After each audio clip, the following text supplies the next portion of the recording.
Hello दोस्तों, good morning to all of you. Subject music में आप सभी का हार्दिक अभिनंदन है। और आज मैं लेकर आया हूं क्लास 10th को ऑर्डिनेट ज्योमेट्री का कुछ मोस्ट वीवीआई क्वेश्चन जो बिहार बोर्ड 2025 के लिए वेरी वेरी इंपॉर्टेंट है। और ये क्वेश्चन इस बार पूछने वाला है क्योंकि इस तरह का क्वेश्चन हर एक बार पूछते रहता है। तो आइए देखते हैं इसको कैसे बनाएंगे। लिखा हुआ के का मान ज्ञात करें यदि बिंदु ए 2,3 बी 4, के तथा सी 6, -3 संरेख है। संरेख का मतलब होता है एक ही रेखा में, है ना। तो मतलब संरेख जो हम लोग पढ़ेंगे, जो भी संरेख वाला क्वेश्चन आएगा, पहले ये समझ लीजिए, जो भी संरेख वाला क्वेश्चन आएगा, है ना, इस तरह का अगर क्वेश्चन आ गया तो आप देख रहे होंगे ए बी तथा सी 3 बिंदुएं हैं। तो ये तीनों बिंदुएं से बना जो त्रिभुज का क्षेत्रफल होगा वो 0 होगा। ठीक है, समझ लीजिए एक बार फिर से। 3 अगर बिंदु संरेख है ना, तो उन तीनों बिंदुओं से बना हुआ जो त्रिभुज का क्षेत्रफल होगा वो क्या होगा, 0 होगा। तो देखिए फॉर एग्जांपल समझने के लिए आप समझ लीजिए पहले, इसके बाद आपको अच्छे से समझ में आएगा। सोल्व लिख दीजिए पहले, और 3 बिंदु से आप एक त्रिभुज बना लीजिए। जैसे हम एक त्रिभुज बना रहे हैं पहले, इसके बाद आपको समझाते हैं। देखिए एक मैंने त्रिभुज बना दिया, ठीक है। और इस त्रिभुज में आप देख पा रहे हैं 3 बिंदु होता, एक बिंदु हम यहाँ पर दे दिए, और एक बिंदु ये है, और एक बिंदु ये है। 3 बिंदु है ना, और यही 3 बिंदु जो है वो है एक ए, और दूसरा यहाँ पर हम दे देते हैं बी, और यहाँ पर क्या दे दिए, सी। ए बी सी हो गया।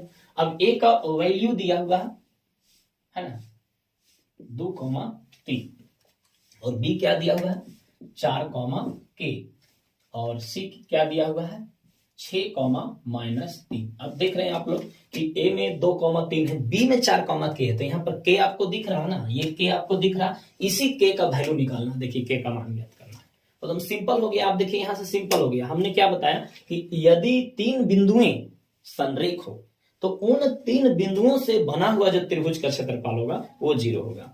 ठीक है, तो बस कुछ नहीं करना है, त्रिभुज के क्षेत्रफल का फॉर्मूला लगाना है ना। और सबको आप लोग को त्रिभुज के फॉर्मूला पता होगा। तो सबसे पहले समझ लीजिए, त्रिभुज को समझने के पहले यहाँ पर जो वैल्यू दिया हुआ 2 और 3, इसमें से एक है x1 और दूसरा है y1।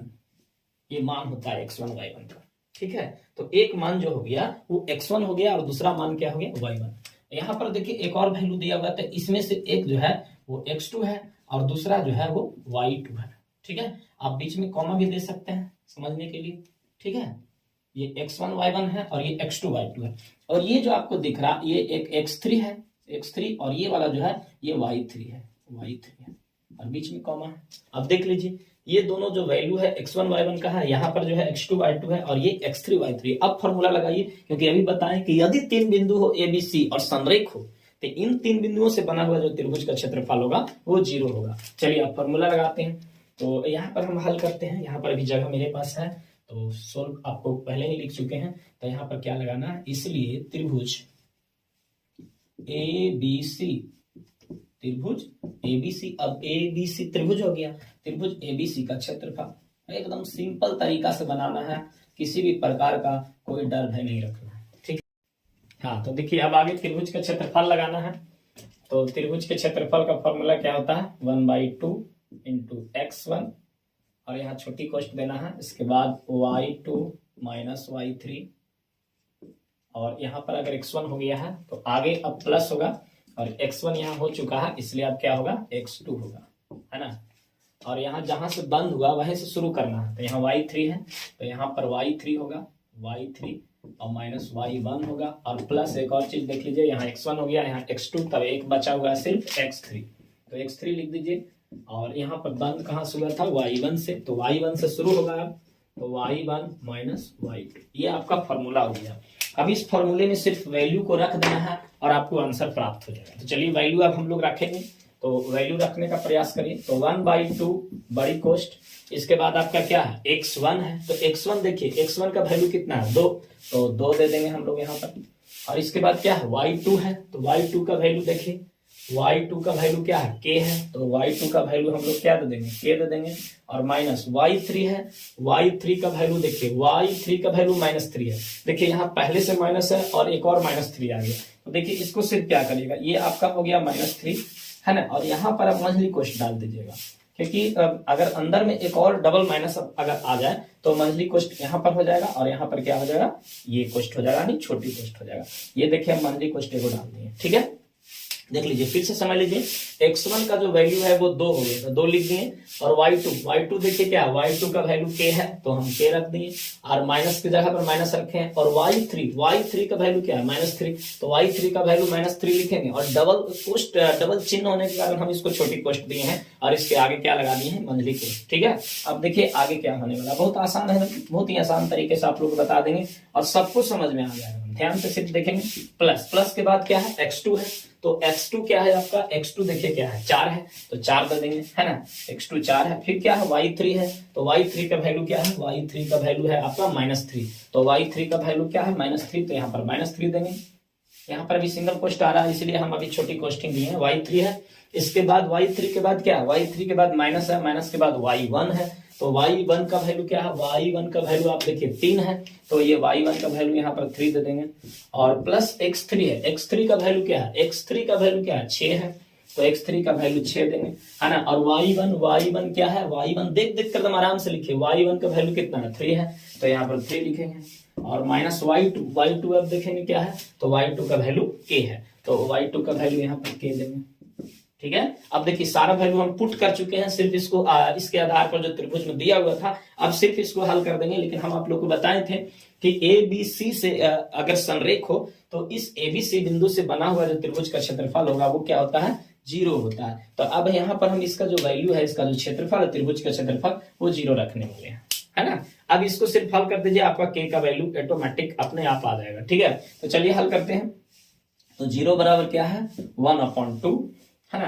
और यहाँ पर देखिए क्या हो जाएगा, सबसे पहले तो ये बड़ी कोष्ट है तो बड़ी कोष्ट रहने देंगे, और ये 2 है, और अंदर में देखिए क्या हो जाएगा, ये तो पहले हो गया k, और ये माइनस माइनस क्या हो जाएगा, प्लस, और ये 3 है ना।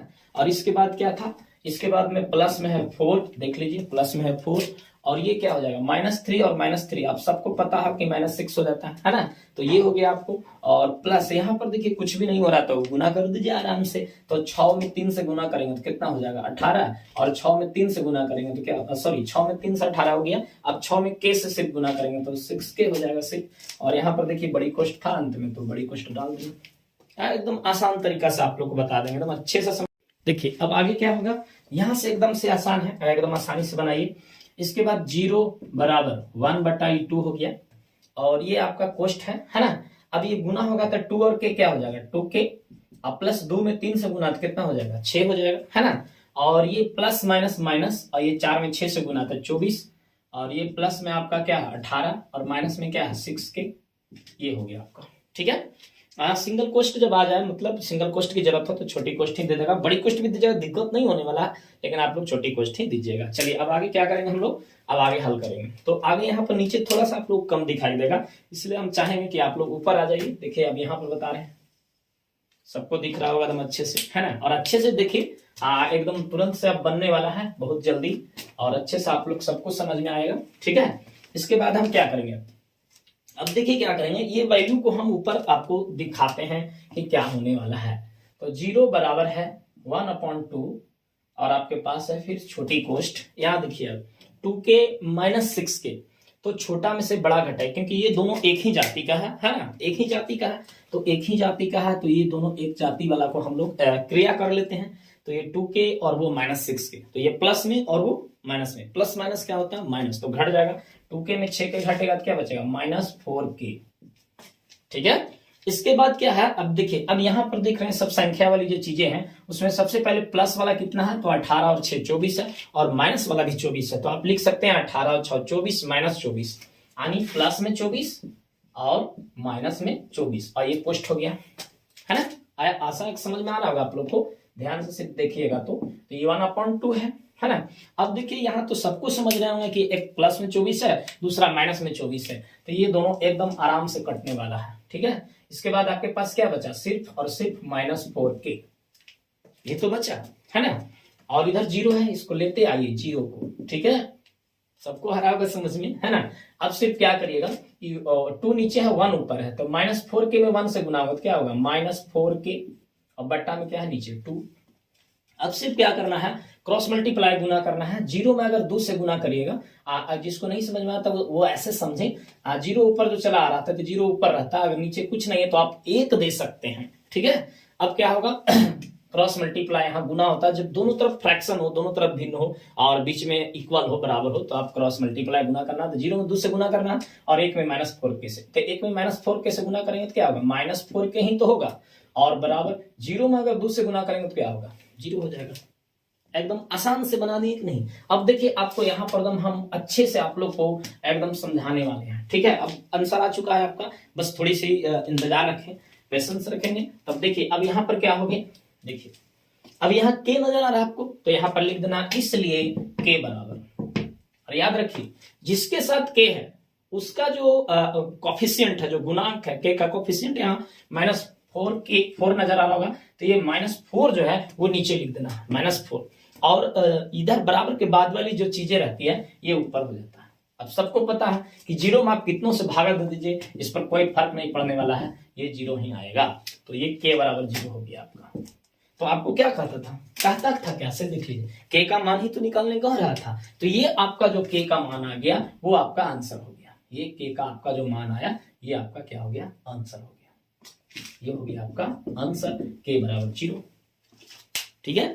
तो आशा है कि आप लोगों को समझ में आया होगा। तो इसी तरह के वीवीआई मैथ को पढ़ने के लिए हमारे चैनल को ज्वाइन करें। और आप लोगों से एक और निवेदन है कि अभी एग्जाम होने वाला है, तो एग्जाम के प्रिपरेशन के दृष्टिकोण से हम अभी बता रहे हैं, और जैसे ही एग्जाम समाप्त होगा तो आप लोग को तो हम स्टार्ट से बताने वाले हैं। तो मिलेंगे अगले वीडियो में, तब तक के लिए thank you, best of luck, जय हिंद।